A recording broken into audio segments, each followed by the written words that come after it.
Pensemos en Superman, el hombre que baja de los cielos para ayudarnos con una sonrisa y un soundtrack heroico. Bueno, de él no vamos a hablar hoy. Me molesta que se siga pensando que Homelander es un Superman malo, cuando considero que el personaje por sí mismo ha evolucionado lo suficiente como para escapar de ese arquetipo y volverse uno de los villanos más icónicos de esta época. Mucha gente vende el discurso de que The Boys es una versión realista de los superhéroes y creo que ese discurso ya se ha quedado obsoleto. Homelander no es alguien que es malo porque tiene poderes y ya. No. Y si no me creen, se los demostraré en el video. Es el líder del equipo más poderoso del mundo y vendido a las masas como un elegido por Dios, pero en realidad es un producto de un laboratorio, extraído del ADN de Soldier Boy para reemplazarlo. Como sabemos, este soldado fue muy útil hasta que empezó a ser demasiado hostil. Eso le dejó una lección a Boat. Necesitaban un modelo mejor, uno que fuera más fuerte, pudiera volar y fuera obediente. Cuando Homelander vuelve al laboratorio en el que fue criado entre comillas, por no decir torturado como una rata de laboratorio,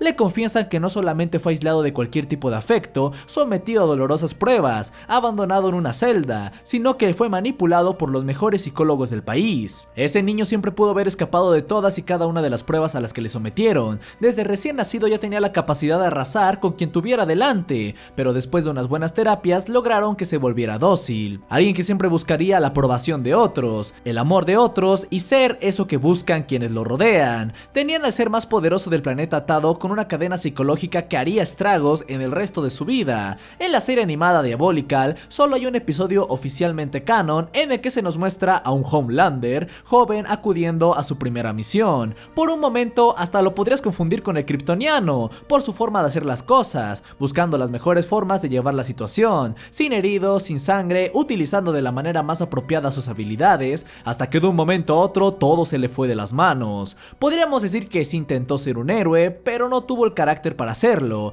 ni para afrontar las consecuencias de sus actos. Escogió el engaño y las apariencias. Entendió que todo podía ser muy fácil para él mientras siguiera un guión. Al ser alguien invencible y que su contraparte por excelencia, William Butcher, no tuviera ni siquiera un plan para detenerlo o herirlo realmente, nos hacía caer en una trama donde solo estaba en juego su reputación ante la gente, algo importante por la necesidad de aprobación que tiene este supuesto héroe que ya hemos hablado. Pero entonces, ¿quién era el enemigo de Homelander en esta primera temporada? Lo digo porque él ni siquiera está enterado de la existencia de Butcher hasta varios episodios después. Entonces, el enemigo verdadero de Homelander en la primera temporada es nada más y nada menos que el bebé de Stillwell. Sí, creo que eso debería bastarnos para ver lo enfermo que está. Butcher pensaba que Stillwell era la debilidad de Homelander, lo único que le importaba realmente a lo que podía acceder, y tal vez sí en algún momento. Aquel que porta la capa sentía una fascinación enfermiza por esta mujer, pero todo eso cambió cuando llegó su hijo, porque fue entonces que él dejó de ser su prioridad y así es como su mayor rival terminó siendo este infante. Él no solo sentía atracción hacia ella, también la veía como la única que podía darle un afecto maternal como el que nunca tuvo.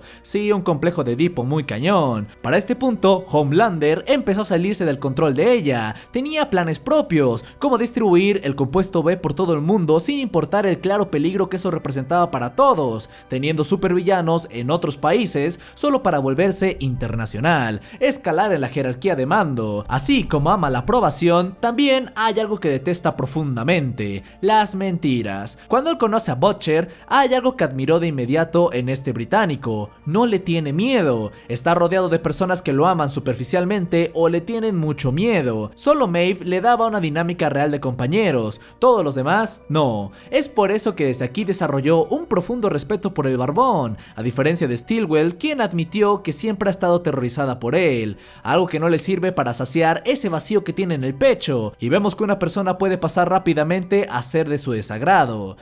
Y aunque sienta respeto por Butcher, eso solo le garantiza que no le vuele la cabeza como está acostumbrado al no tener ningún tipo de aprecio por la vida humana, pero sí lo va a torturar de manera psicológica, no solo mofándose en su cara de cómo le hizo daño a Becca, sino enseñándole que la mujer que ama sigue viva y tiene al hijo de su mayor enemigo. Eso fue cruel, Homelander. Con Stillwell fuera de juego en la segunda temporada, uno pensaría que ya no habría muchas barreras políticas o burocráticas alrededor de Homelander, pero sí, ahí está el macabro Stan Edgar. Stillwell fingía amar a Homelander, Stan Edgar no, él solo lo ve como un activo más de Vought y ni siquiera como uno importante, lo que deja muy impotente al buen Homelander cada que tiene un encuentro con él, sigue estando por debajo de alguien. Ryan es un punto aparte muy interesante en la historia de Homelander, porque lo vemos queriendo tener una relación con él, aunque esto es complicado, porque Becca lo ha criado como una madre amorosa que quiere ver a un buen niño convirtiéndose en un buen hombre, mientras que Homelander no quiere nada de esto, no quiere a un hombre, quiere a alguien superior como él, por eso presiona al niño hasta ver algún mínimo de parentesco con él. Homelander constantemente se autoengaña sobre quién es, se considera un héroe, un buen líder, alguien digno de admirar y que puede controlar cualquier situación, mientras que cuando las cosas se ponen algo difíciles, en su cabeza empieza a imaginar cómo sería desatarse y silenciar esas voces que le dicen aquello que no quiere escuchar. Al no tener ninguna infancia normal, o bueno, al no tener una infancia mejor dicho, Homelander jamás maduró, ni fue capaz de crecer, sigue siendo un niño berrinchudo que detesta no ser el centro de atención de quienes ama, por eso cuando empieza a tener una relación con Stormfront, no soporta estar en segundo plano ni siquiera un par de horas. Sí, es esa clase de novio posesivo tóxico. Sorprendente y aterradoramente, consigue destellos de algo que siempre anheló, una familia. Con Stormfront, la mujer que ama y el niño que trata de ser su hijo, digo trata porque queda claro que no sabe ser un padre, nadie sabe serlo, pero él menos, lo lanzó desde un segundo piso. Pareciera que Homelander estaba lográndolo, eliminar a Becca de la ecuación y tener su familia perfecta.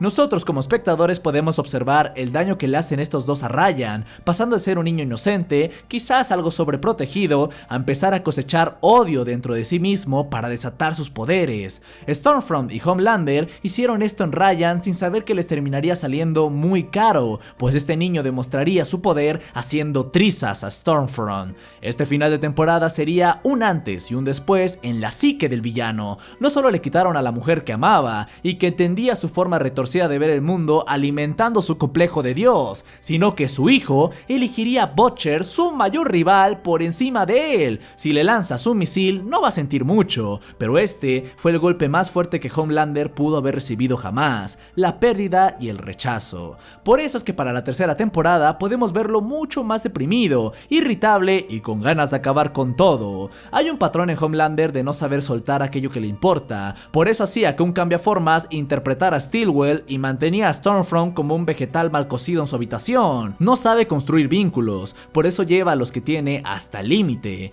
Imagínense qué tan solo debió sentirse Homelander como para que solo pudiera encontrar entendimiento con William Butcher. Esta conversación no solo les enseña que son más parecidos de lo que les gustaría admitir, al ambos encerrar cantidades industriales de odio en su ser, también nos demuestra que disfruta tener a alguien pensando obsesivamente en él. Cuando Stormfront decide acabar con todo, Homelander empieza a caer más en la locura, pues para este punto todas las personas que le han importado han decidido alejarse de él. Starlight estuvo manteniéndolo con correa varios episodios, hasta que finalmente se hartó y se dio cuenta que si no puede ser amado, solo quedaría destruir todo hasta no dejar ni cenizas, porque ya no tendría nada que perder. No es una amenaza, es una promesa. Los humanos solo le sirven para idolatrarlo. Si pierde eso, no los va a necesitar más. Los considera inferiores, molestos y vacíos. Vemos cómo su mente ha generado sus propios mecanismos de defensa, como alucinaciones que le insisten en abandonar su lado humano, ese que requiere amor y aprobación.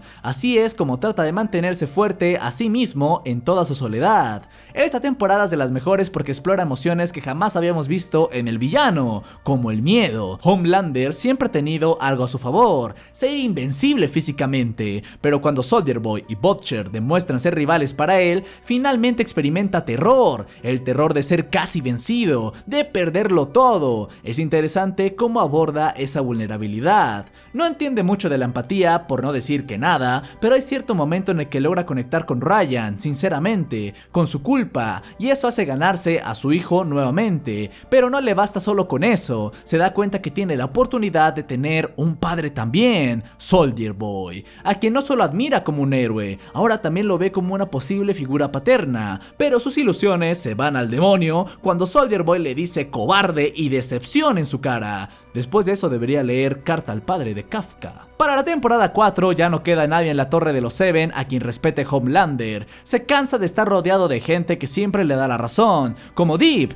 porque eso ya no le satisface, llegando a Sister Sage, alguien que puede reconocerle una inteligencia superior, al menos por ahora, a quien acude por otro gran miedo que tiene: envejecer. El ver una cana en su cabello le hace notar que necesita formar un legado con Ryan, pero eso es difícil porque lo que quiere hacer es una réplica suya, ignorando que este niño sí tuvo una madre que le enseñara cosas mínimas sobre la empatía y hacer lo correcto, dos cosas que le son completamente ajenas a Homelander porque nadie se lo enseñó. Esto lo lleva a no entenderse con él, no comprender sus sentimientos y fracturar su relación. Hay pocos momentos de la serie donde Homelander realmente está contento, pero cuando logra vengarse de los hombres que lo torturaron mientras era niño, ese es uno de ellos. Finalmente no consigue mantener a Ryan en su vida y esta es una de las muchas relaciones que termina fracasando para él, llevándolo a una profunda tristeza, porque está solo, no tiene a nadie a su lado. Eso hace que solo le quede una relación que le hace sentido realmente, la del poder, llegando a lo más alto que había podido desear. En la temporada 5 vemos cómo toda esta soledad le lleva a un declive mental que ya había empezado desde el final de la segunda. No puede mantener a nadie a su lado por mucho tiempo, solo le queda recurrir de nuevo al amor de las masas, pero no como antes, no dependiendo de puntos de aprobación como un influencer, sino como un ente superior, como un dios.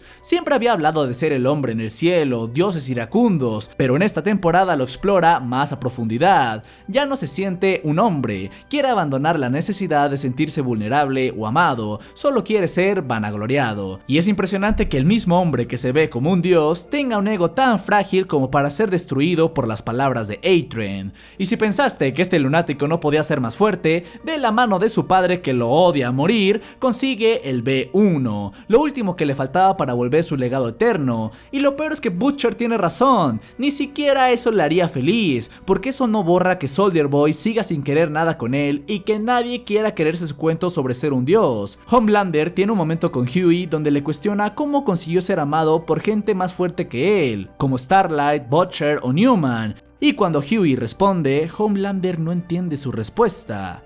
Homelander ve a Huey como uno de los humanos más patéticos que ha conocido, y aún así le tiene envidia por tener algo que él jamás tendrá. Debido a cómo creció y el claro daño psicológico que tiene, jamás será capaz de comprender lo que conlleva amar, ser amado o las emociones básicas de cualquier persona. Esto sumado a un mal carácter y una necesidad de sentirse superior, crea un monstruo. Su mayor castigo ni siquiera sería la muerte, sería ser humano. Podemos culpar a Vought de muchas cosas, de haber incubado a un psicópata con poderes, pero Homelander muchas veces fue un monstruo por elección propia y siempre prefirió el camino fácil a ser realmente un héroe. Hay mucha tragedia en él, pero también hay mucha maldad elegida, como lo que le hizo a Becca, que es la prueba indiscutible de ello. The Boys jamás va a funcionar sin Homelander y estamos a unos días de despedirnos del personaje, así que yo le recomendaría a Prime olvidarse de un futuro muy prometedor sin él. Este villano se ha dado a odiar, y aunque sin duda es grandioso, con su carisma, su forma de despreciar a otras personas y su poder, toda la historia tiene sentido porque todos anhelamos ver cómo cae al final, como todo buen villano. Homelander ha podido escalar. Ya no solamente es el villano más de una serie, es uno de los villanos, un arquetipo en toda su expresión, llevado a más. Así que sí, tengo que decirlo, Homelander es como el Darth Vader pero de estos tiempos, por su complejidad psicológica, por su epicidad y por todo lo que ha significado. Y por favor ya denle a Anthony Starr un Emmy. Somos el dúo y esperamos que les haya gustado.